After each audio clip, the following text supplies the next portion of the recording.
input tax credit concept and the components of GST. So before going to the concept of input tax credit, first we need to understand what is input tax and what is output tax. So input tax means it is a tax paid on the purchase of goods. When a registered supplier purchases a good, for example, when a person purchases raw materials, the tax paid by him on the purchase is known as input tax. So I think you can guess what is output tax. Output tax means the tax paid on the sale of the goods. So input tax credit may be defined in simple terms as the difference between the output tax and the input tax. So the essence of GST system lies in providing set-off for the input tax paid earlier by a registered supplier. So input tax credit means allowing set-off of the amount of tax paid on inward supplies, that means the purchase, against the amount collected on outward supplies, that means the sales. So therefore, one has to remit only the balance of output tax collected during the relevant period after claiming the input tax credit for the period. So in simple terms, it is the difference between output tax and input tax. So input tax credit is equal to tax payable on output, that is sales, as reduced by the tax payable on input, the purchases. So let's see a simple example. A manufacturer pays tax on output, that is the final product, of rupees 500. The tax paid by him for the purchase of the raw materials is rupees 300. So on output he pays rupees 500 and on the purchase, that is the inward supplies, he pays an amount of rupees 300 as tax. So the manufacturer can claim input tax credit on rupees 300 and the balance of rupees 200 is to be deposited with the government. I hope you got an idea about the input tax credit. So what can be claimed as input tax credit?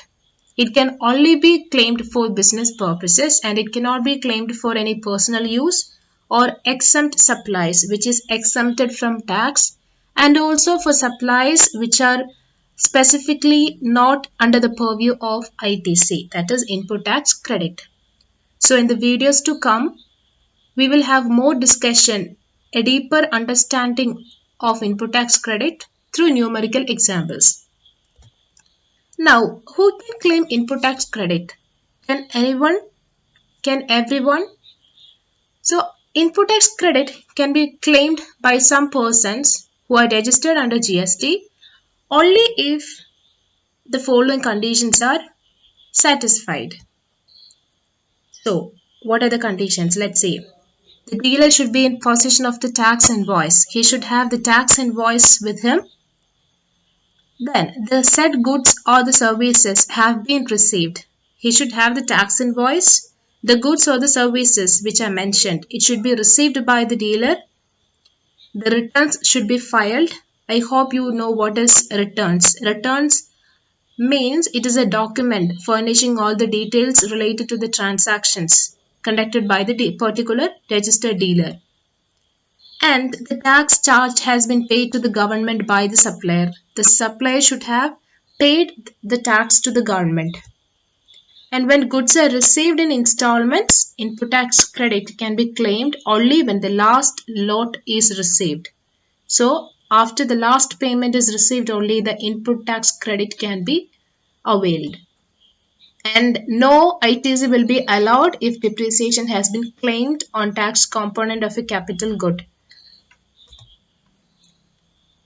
So a person registered under composition scheme in GST cannot claim ITC, that is input tax credit. So what is composition scheme? We'll talk more about it in the coming videos. So composition scheme, I'll give an idea. It is a particular scheme where some relaxations are allowed to special category of people. So now for a better understanding, for a simple understanding, we have different types of sales, that is intrastate supplies and also interstate supplies of goods and services. So intrastate means it is within the state and interstate means it is between the states. Okay, so intrastate is within the state and interstate is between the state. So now let's discuss about the components of GST, what GST is made of.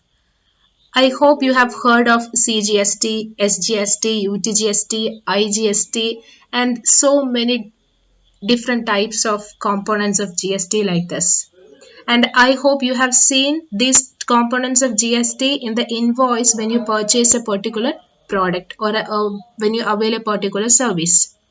So CGST, SGST, and UTGST, they are applicable to intrastate sales. So what is intrastate sales?